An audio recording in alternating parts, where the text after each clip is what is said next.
I came from the mud. There's dirt on. Welcome back to Orchid Life, folks. Today we're going to do an episode on repotting and mounting your orchids. Stay tuned because a lot of you may or may not know this, but it is the #1 way to kill your orchid. So you want to make sure you do it correctly, and if you've watched my previous episodes, you'll know why this is important. So #1 thing you want to know, and maybe you picked this up off of our last How to Grow episode, but you know, when you get some of these orchids, you know, your Phalaenopsis and your Dendrobiums, you get these nice orchids at a lot of the bigger stores, you know, some of the grocery stores out there, some of the hardware stores out there. And what happens is you're getting it from these big box growers that are growing hundreds of thousands of these things. And what they're using is a product called sphagnum moss. Okay, the sphagnum moss makes it easier for them to store these things. They use less water, they use less macronutrient on growing their orchids, and then this way, when it becomes time to hang out in a retail environment where they're just getting abused for hours on end, at least they have a little bit more time to, you know, get what they need. So why is that bad? Go with me. There's a lot of ways to grow, but this is how I do it. This is how we do it down here. And for a lot of us, sphagnum really means death to these plants, because what happens is there's no other medium. There's no way for these plants to drain, and eventually the medium rots. The plants begin to suck up the bacteria. They begin to rot themselves. The roots don't have a way to dry out, and you know, you end up with orchid death, which is not orchid life, and that's not what we want. So stay tuned. We'll go into the right sterilizers to use. We're going to go into, you know, the different mounting stuff to use. We'll go over sphagnum. We'll go over, you know, mediums. We'll go over mounting accessories, the whole deal. Stay tuned to the end. Thanks for watching Orchid Life. Here we go. I'm gonna drip over here. This is your big box store nightmare right here. This is what everybody gets. This is what everybody gets, and then it dies within a year, and you're like, I killed it, I can't grow orchids. Yeah, it's one type of orchid, okay, people? Orchids are the biggest plant family out there. Let's talk about disinfecting these things. So there's a couple products out there. There's Phalaenopsis 20. I believe they use that in hospitals to sterilize a lot of different things. It has a number of uses, but it works great for plants. But you want to make sure you use it in the right solution. Whenever adding any concentrated solution to a mix, you want to make sure you have your water there first, and then add the concentrate to the water. You don't want to add a large amount of water to a concentrate and splash all that stuff and get it on your skin, your eyes, your face, or what have you. So make sure you do it right. Make sure you use a little bit of common sense. Fill your container up with whatever water you're going to use. Get your measurement right. And then add the concentrated solution. So if you're using Phalaenopsis 20, you're going to want to use 1 teaspoon per gallon, Phalaenopsis 20, to water. 1 teaspoon per gallon. Too much, you're going to start burning your roots. You're going to start burning some of the tips of these leaves, especially if the leaves are holding a puddle of water and you have sunshine and different elements. So there's different things that will compound and accelerate this. You want to make sure that you're using a light solution. That Phalaenopsis is real foamy. Make your plants just like covered in foam. It's great for them. They love it. It will disinfect them. It'll take care of anything that's on the surface. If we've had long periods of rain, where the plant has just been soaked for long periods of, you know, it's just been wet for too damn long, and it's got a bunch of black rot and things going. We're going to get rid of that black rot, again, with disinfected scissors or pruning shears. Cut that stuff out of there, disinfect the plant, get it in a healthy, clean medium, and have it growing better. This right here is a beautiful plant. This is Phalaenopsis Gigantea. It's a really special plant. Grows very big and beautiful, but again, you know, these growers, they have it growing in sphagnum. And what I'm going to do, since we have a nice warm climate, we have plenty of water, I have a nice shade house system to where I can give this thing the nutrients it needs throughout the day, the care it needs, is I'm going to end up mounting it to this natural piece of cork right here. We'll let it hang, we'll let it do its thing, and naturally it can dry out the way it needs to. Its roots are not going to get the rot that it'll get when it's completely wet. Like I said, that sphagnum doesn't dry out the way cork or the way horticultural charcoal or the way some of these other, you know, coconut bark dries out. So you have to be cognizant of what medium you're using, how much water it retains, and how much dry time you need to allow for it to become completely dry. Some species out there don't want to be completely dry. They want to be moist. So maybe you do need to put a little bit of sphagnum in there. But a lot of times if you're using a 100% sphagnum mix, it's just going to mean death to your plants. So again, I'm going to take this Phalaenopsis Gigantea here, and I'm going to place it in my disinfection solution. I'm going to let this sit for about 5 to 10 minutes, let it loosen up all that sphagnum, and I'm going to do my best not to mess with the roots. You want to keep the roots they don't like to be jostled around. They don't like to be messed with too much at all. So try to take care of the roots as you're doing this process. Let them soak. And while that's hanging out, let's talk about medium for a second. Again, we're getting out of the sphagnum, and we want to provide them with a better, more well-draining medium. And my go-to for that has always been horticultural charcoal. There's carbon in the horticultural charcoal. You can use a little bit of sphagnum in your mix. Some people chop it up, mix it in there, and have just a little bit of 10%, 20% sphagnum, just to hold a little more moisture in there because the plant might need it.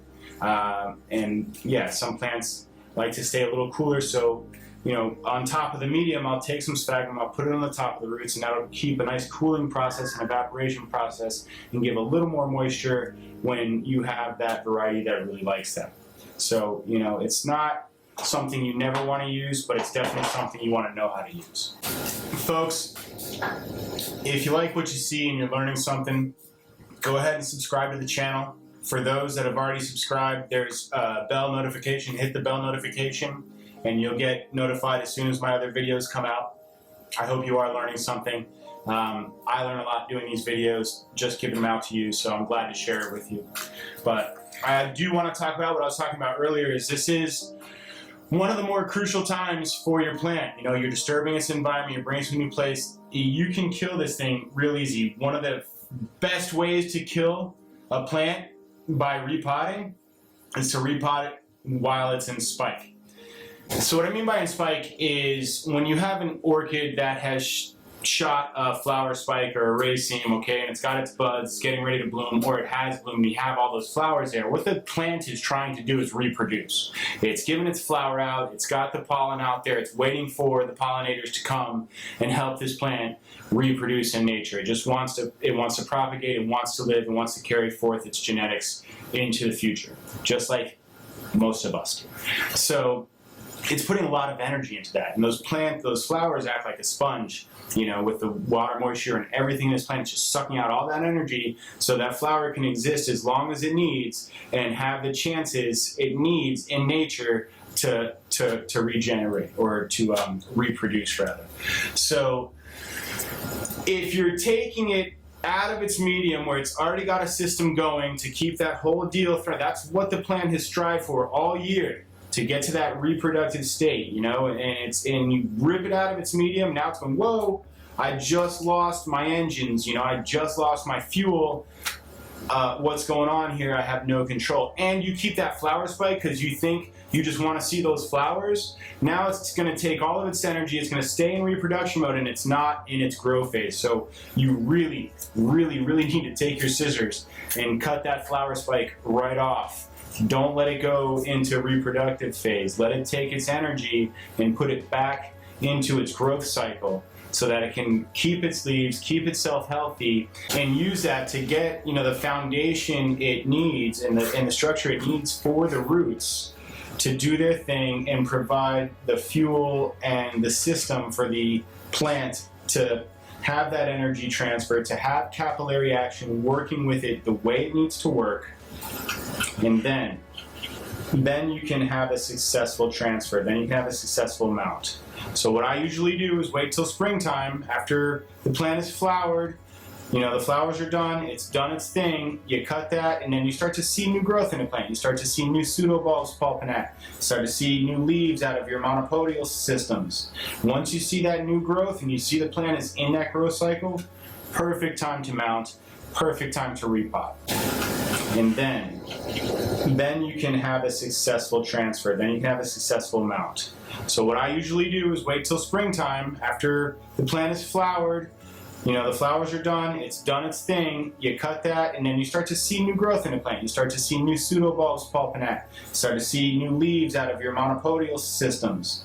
Once you see that new growth and you see the plant is in that growth cycle, perfect time to mount, perfect time to repot. Okay?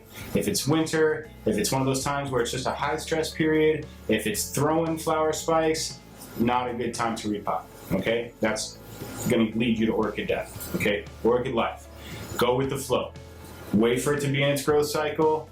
Get rid of that flower spike if you want to expedite that process. And then, again, disinfect, get it nice and clean, get it healthy, get it ready to accept its new home in either a pot or a mount or whatever you're going to do. Let's talk about the pots themselves.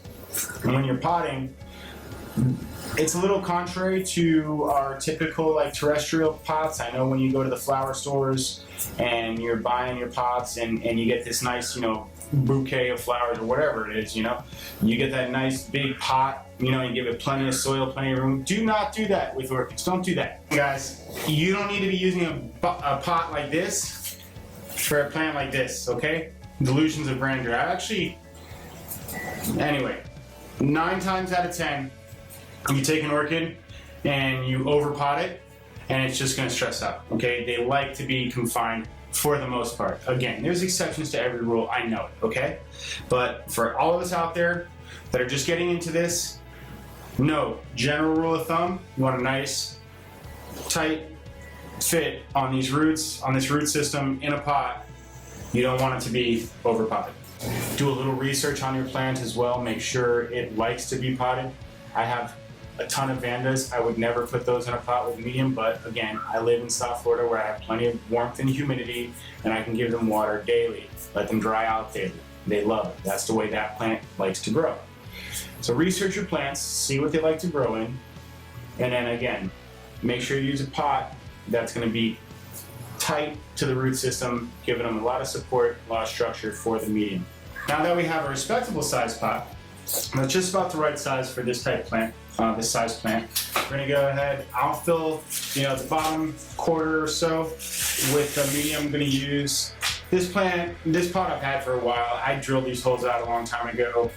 Whether you have the holes or not, it's not going to make too much of a difference. If you're using terracotta that's not glazed, it's going to sweat. It's going to provide the same kind of cooling benefits. So I'll have that in there, and I'll just keep the plant right here, and I'll kind of go back and forth, let those roots kind of work in, let the water and that weightlessness of it kind of work itself into the root system. And you want to make sure that you keep the plant nice and tight, you know, nice and high. You don't want to have it sunken too low and then all the medium on top, because you're not going to get the airflow you want right there at the bottom. So now I'll grab the rest of my medium and I'm going to put that in there. Okay, like I said, mostly horticultural charcoal. You can use what you like to use, but if you want to know what I use and what works really well for me, it's horticultural charcoal. Okay, and again, these are phals. They do like you know, they like to cool off. They like their shade. This one looks hideous, I know, but over a few years' time, it'll grow out. We'll get rid of those leaves and hay. It'll be okay. But for the sake of the video, it's going to be just great. It is not as beautiful as my Gigantea fauna or my Phalaenopsis Gigantea, but it is going to be okay. So I'm going to use just a little bit of sphagnum over the top of this system, right at the top of the pot, right over the top of the medium, and that's just going to help keep the base of those roots a little cooler than they normally would be. You know, put a little layer of that in just to lock in just a little moisture. So that's fine, you know, it's out there. The whole base of this stuff is not sitting in just a pile of rotting sphagnum, and the roots are going to have all the drainings they need. So now this is how we have it. You know, this is how I would do it. I have a root system that's growing over the top of this medium. You can put a nice support in here for the monopode. It's got a well-drained system. A little bit of sphagnum just to keep things cool, but like I said, maybe 10%, maybe just a little bit of top, you know? And yeah, nice and high on the crown so you get the airflow. You don't want to sink it too much, and you'll have a nice potted plant. again, I wish I didn't take my eye off it. I didn't have these blemishes. We all make mistakes. We're all human people. But you can learn from them. You can learn from mine. Oh, did you like the Barbie tub? Did you guys like the Have you been commenting about the Barbie tub? Reuse, recycle, man. There's no reason to go out and buy a bunch of stuff to do this. I'm sure you have a lot of things that you need right around the house, especially with the plastic stuff. Keep your plastic footprint low. Don't go out and buy a bunch of just clear plastic just so you can soak your roots. Find something around the house that you can reuse. Reuse it. Come on. Use your head. So let's put, one thing I like about these pots, and you can almost do this with any, if you get a little glass cutter bit or whatever, you put a few holes, right? Check it out. What you can do is some of these nurseries out there will carry, your hanging basket hooks. I got this at Broward Orchid Supply for all my South Florida people. Broward Orchid Supply is over in Hollywood. It's run by Sandy. She's a great lady. She's very nice, very knowledgeable, and she's got a bunch of great products. She carries all this Phalaenopsis 20. She carries a bunch of great cork. All the cork you saw here was from her, so I'll give it up to her. She's got a great selection of mediums, fertilizers, all that good stuff. All the accessories you need for growing great orchids you can get from Sandy at Broward Orchid Supply. Again, not a paid deal. I'm just going to give you who the cool people are and who's got their stuff together, and that's one of them right there. She's been around for a long time. A lot of you might have seen her at shows. And so what I've done here under the rim of this is there's holes, and I'll just take this thin wire on each one, and I'll give it a little twist. Maybe just one. Find the next one. Put in my wire.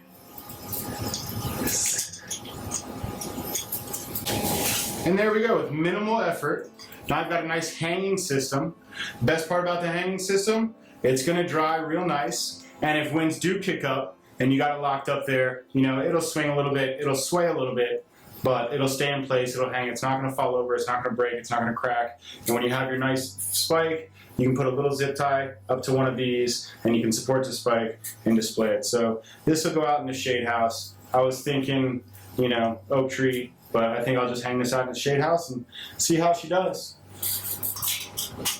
Just the nature of the pot itself, though, is something you might want to look at.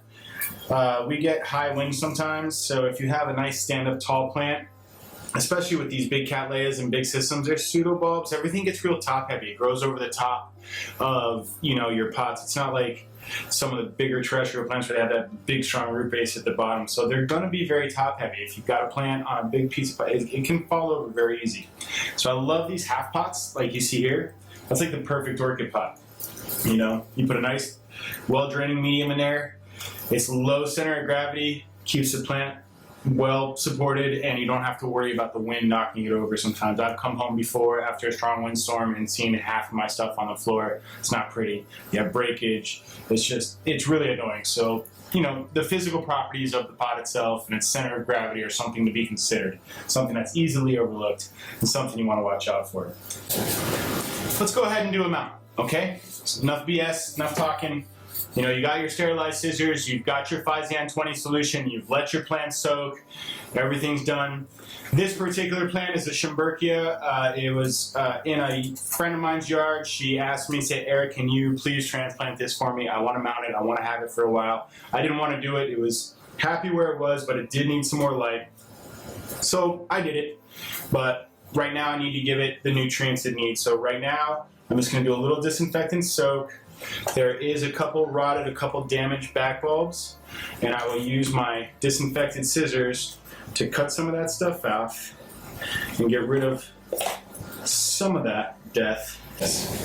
So what I've got here is a natural piece of cork. You can use cork, you can use fern root, you can use a lot of different things, but we're using cork. And I'm just going to let this kind of lay naturally the way it would.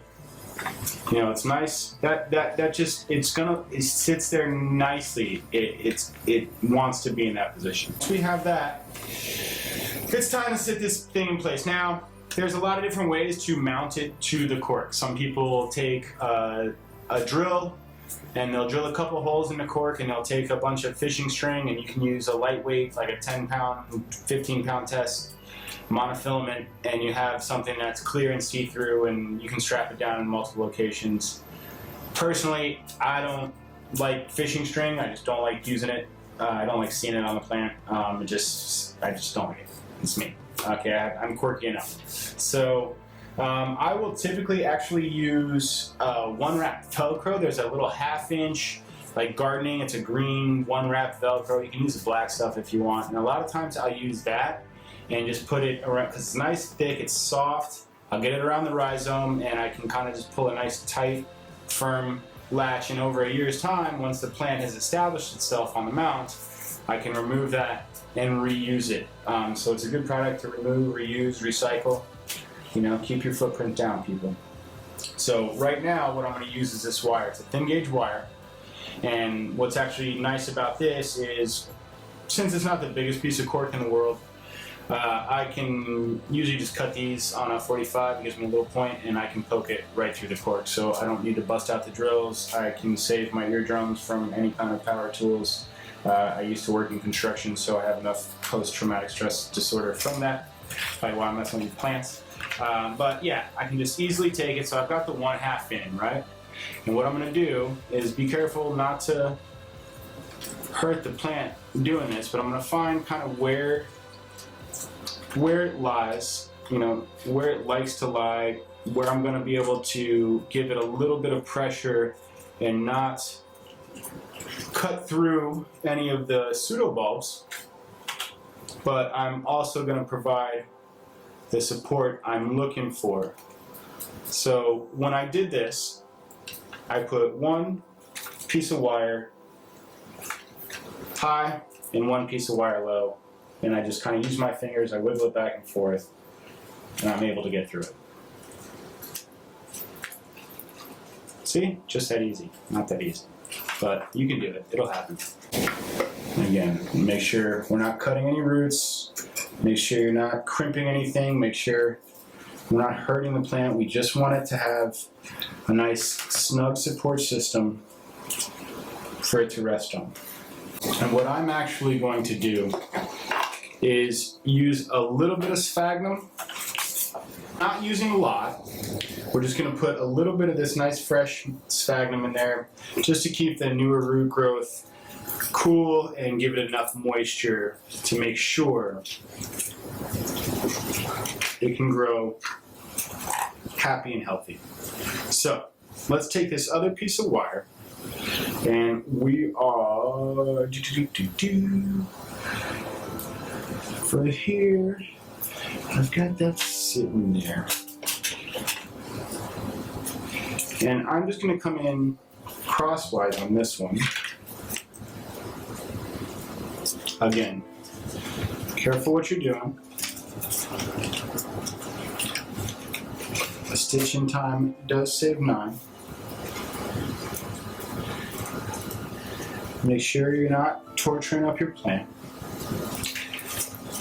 Make sure everything's working with itself, and, you know, go with the flow. Don't try to go against it. So, like I said, with this wire, we can kind of mold it into place, and that's what I'll do. I'll sit there, I'll mold it into place.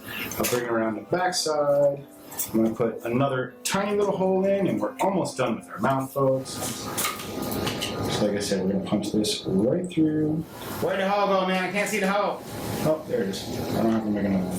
Bring that right throughout the side right there. Make sure you've got the slack out and the plant is getting the support it needs. So I've got a little cross structure in there. You can see, and then we've got the back. So I'll gently support the bulbs of this plant, and then what I'm going to do is come back here and just go overlapping 2 or 3 times. I'll use my climbs to make it nice and neat.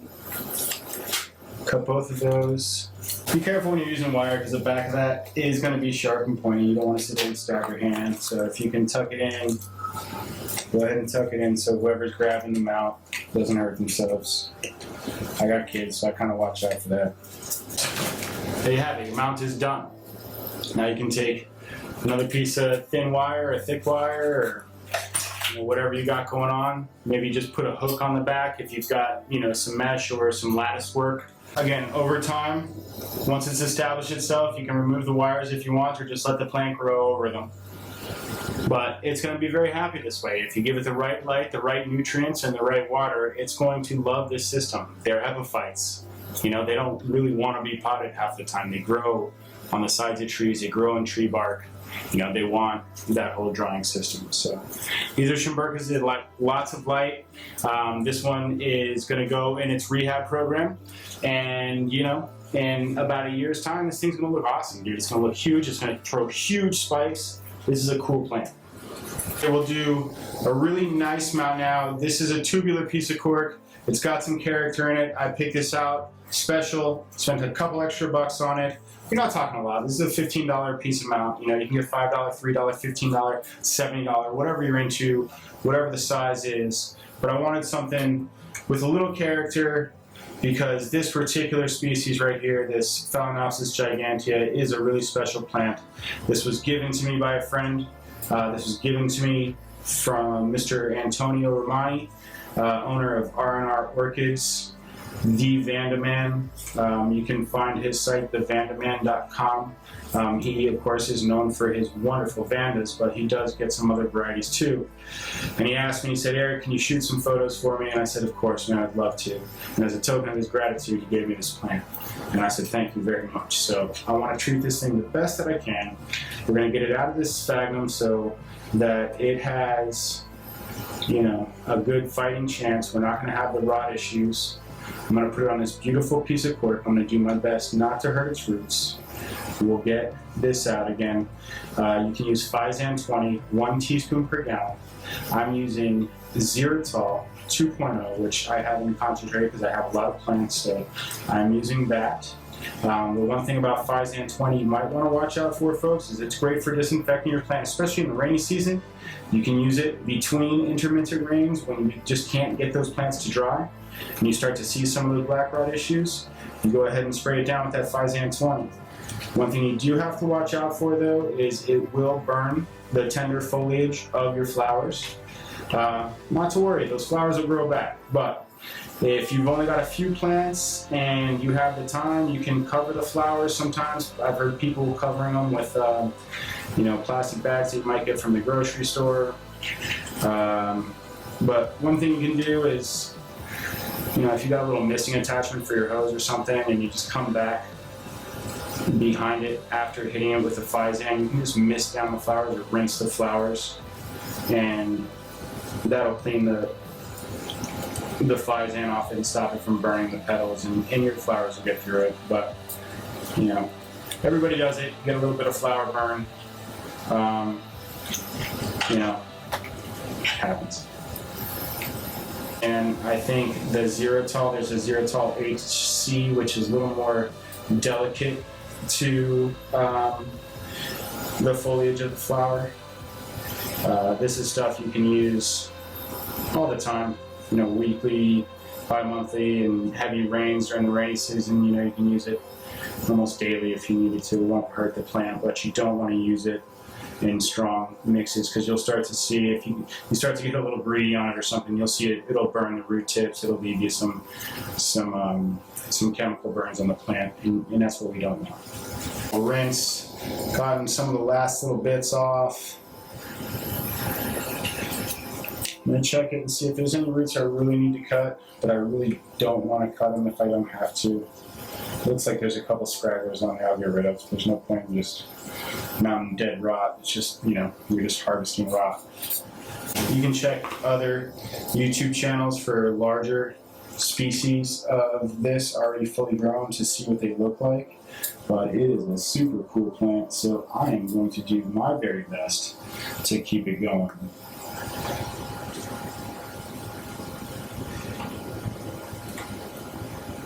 By the way, the same pro grower who gave me this is the one who taught me half of the stuff I'm teaching you today. So just know, it's not anything I've made up. It's no tricks, people. There's the right way, there's the wrong way. And then there's Tony's way. But yeah, Tony's way is pretty awesome. It's really changed a lot of my friends' ways growing, and we're here to share with you guys. So here you go. For this one, folks, I feel like I need to skip the wire. I could do it, but it's such a small plant that I want it to really have a chance, and I don't want it to get hurt. So I'm going to use that 1/2-inch 1-wrap Velcro I was talking about. So once I have the 1/2-inch, I'm just going to take this. This is tubular. It's going to be real simple. I'm going to wrap it around. It's going to Velcro itself. After about a year's time, once this root system has established itself, I'll take it off. I'll reuse this for another mount. It'll be great. This actually came off of that bulbophyllum Phalaenopsis that is hanging backwards over there right now.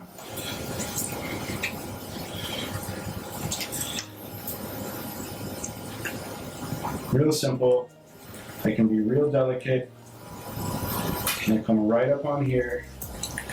Give it a nice little, tiny little press into that sphagnum. Everything's nice and soft. This material is nice and soft. I'm not gonna damage roots whatsoever. That nice 1/2-inch, it's gonna give me a nice broad surface area to come in contact at the base there. And it's gonna support it, and it's gonna sit just like that. Real easy. No stress, no wires, 1-wrap. You've got one little band there. I'm gonna be able to live with that, no problem. This thing's gonna be great. Put a little hook, I'm good to go. Thanks for watching, guys. If you liked it, again, if you learned something, thank God. I appreciate that. I really do want to just share this knowledge with you. Again, wear proper gloves. Pay attention to what you're growing, research what you're growing, pay attention to where you're growing, whether it be indoors, outdoors, and make sure you make the choices that are going to be suitable for your lifestyle and your environment.